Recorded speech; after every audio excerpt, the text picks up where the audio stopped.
विश्व का सबसे प्राचीन और सबसे बड़ा लोकतंत्र है। भारत के गौरवशाली अतीत की साक्षी दिल्ली महाभारत काल से लेकर आज तक हमारी सभ्यता, सत्ता एवं ताकत का केंद्र रही है। ब्रिटिश काल में वर्ष 1911 में देश की राजधानी कलकत्ता से दिल्ली स्थानांतरित की गई और वायसरॉय और अन्य प्रशासनिक भवनों के निर्माण के लिए रायसीना हिल को चुना गया, जो यमुना के बाढ़ क्षेत्र से काफी ऊंचाई पर था।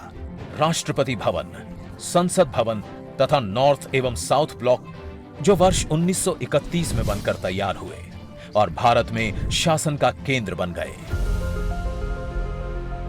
ब्रिटिश काल में निर्मित इन भवनों में आजादी के लंबे समय बाद आज भी सरकार के महत्वपूर्ण कार्यालय कार्यरत हैं। लेकिन बदलते भारत में अमृत काल के दौर में माननीय प्रधानमंत्री जी ने दिल्ली के सांस्कृतिक एवं ऐतिहासिक नवनिर्माण का बीड़ा उठाया और सेंट्रल विस्टा परियोजना की शुरुआत हुई, जिसके तहत कर्तव्य पथ नवनिर्माण द्वारा 100 एकड़ हरित क्षेत्र जनता को समर्पित किया गया।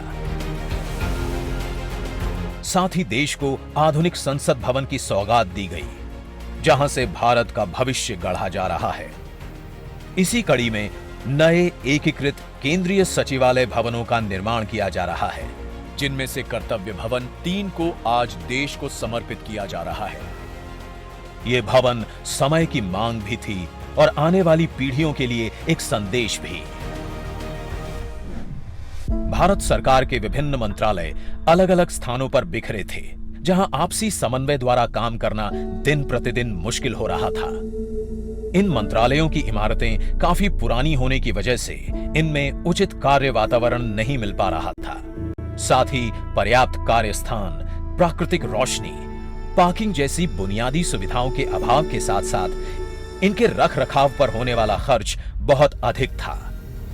ऐसे में माननीय प्रधानमंत्री जी के इस निर्णय से 60,000 से अधिक कर्मचारी कर्तव्य पथ पर बन रही कर्तव्य भवन की विभिन्न इमारतों से अपने कर्तव्यों का निर्वहन करेंगे।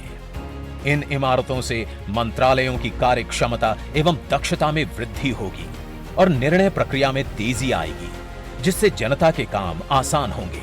साथ ही सालाना करीब 1000 करोड़ रुपए की बचत हो सकेगी, जो विभिन्न मंत्रालयों के ऑफिस के किराए के तौर पर खर्च किए जाते रहे हैं। ये इमारतें वर्षा जल संग्रहण, सौर ऊर्जा एवं ई ऑफिस जैसी आधुनिकतम सुविधाओं से युक्त हैं, जो कर्मचारियों को स्वस्थ, संवेदनशील एवं समर्पित कार्य वातावरण प्रदान करेंगी। साथ ही कर्मचारियों की सुविधा हेतु योग कक्ष, जिम, संगीत कक्ष एवं कैफेटेरिया का भी प्रावधान इन भवनों में किया जा रहा है।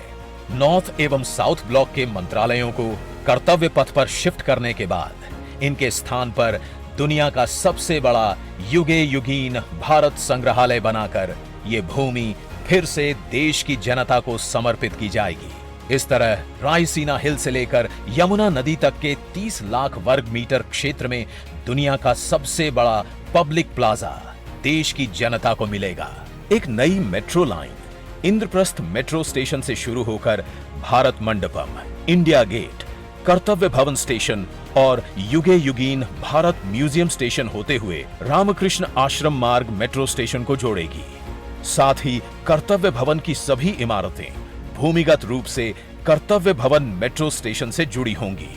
इस तरह ये पूरा क्षेत्र एक आधुनिक एवं समग्र दिल्ली मेट्रो नेटवर्क एवं नमो भारत रेल नेटवर्क के माध्यम से जुड़ा होगा, जो न केवल राष्ट्रीय राजधानी क्षेत्र को जोड़ेगा, बल्कि एयरपोर्ट एवं नई दिल्ली रेल इंटरफेस के माध्यम से देश दुनिया को निर्बाध रूप से जोड़ते हुए दिल्ली को विश्व की श्रेष्ठ राजधानी बनाने की दिशा में एक महत्वपूर्ण प्रयास होगा।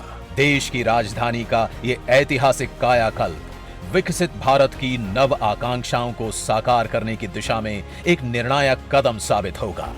आज दिल्ली अतीत की गरिमा एवं भविष्य के संकल्प को एक साथ लिए आधुनिक भारत के नवनिर्माण एवं युग परिवर्तन की कहानी बन रही है।